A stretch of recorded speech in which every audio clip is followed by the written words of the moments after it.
Here comes your pre-market summary for Monday, February 6th. We're back in negative territory right across the board this morning, coming off a bit of a muted session overall on Friday. We did see that pretty impressive recovery in tech specifically, coming off the non-farm payrolls number, if you remember, much higher than expected. 512,000 jobs added last month. It was 188,000 that was expected, showing a ton of strength for the employment market still. Here's how futures are setting up. For a Monday, 0.62 right now for the S&P, 0.45 for the Dow, the NASDAQ leading to the downside, 0.8. Right across the board, though, pretty negative outside of crude oil, 0.8 in positive territory. 2% for Bitcoin, Ethereum about 1.5% to kick things off. We did see a late sell-off or a little bit into the close anyways going into the weekend.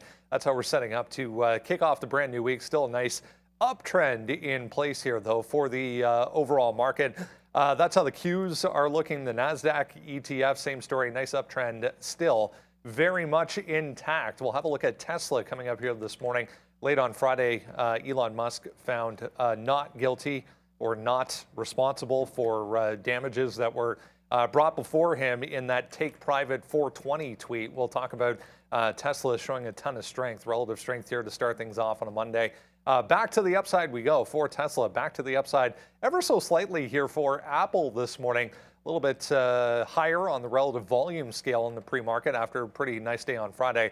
Bloomberg reporting, or the first to report anyways, the company in talks to maybe release an iPhone Ultra as soon as 2024. So next year, move over Ultra Watch, Apple Watch, because iPhone Ultra might be on its way as well.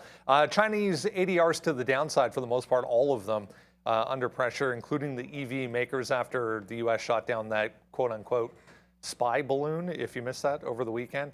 No actual reports of what that was. China saying it was a weather balloon, the U.S. not buying that. So all of these downside so far this morning, we'll talk about that. Ton of strength once again this morning in all things AI.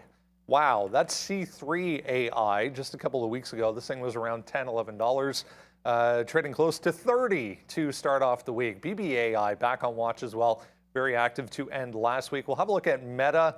Positive to start things off. There's a note including Meta in it, considering that they mentioned it 30 times in their earnings call. So Meta a little bit positive to start things off after a pretty good week last week. And Faraday, yeah, FFIE, little EV name, securing funding to produce their first model. So they're up to start things off as well. Grab the watch list, guys. Use that QR code on screen right now. Very easy. Just enter your email address. Comes to you for free every single day. We'll see you in 26 minutes on TraderTV.Live.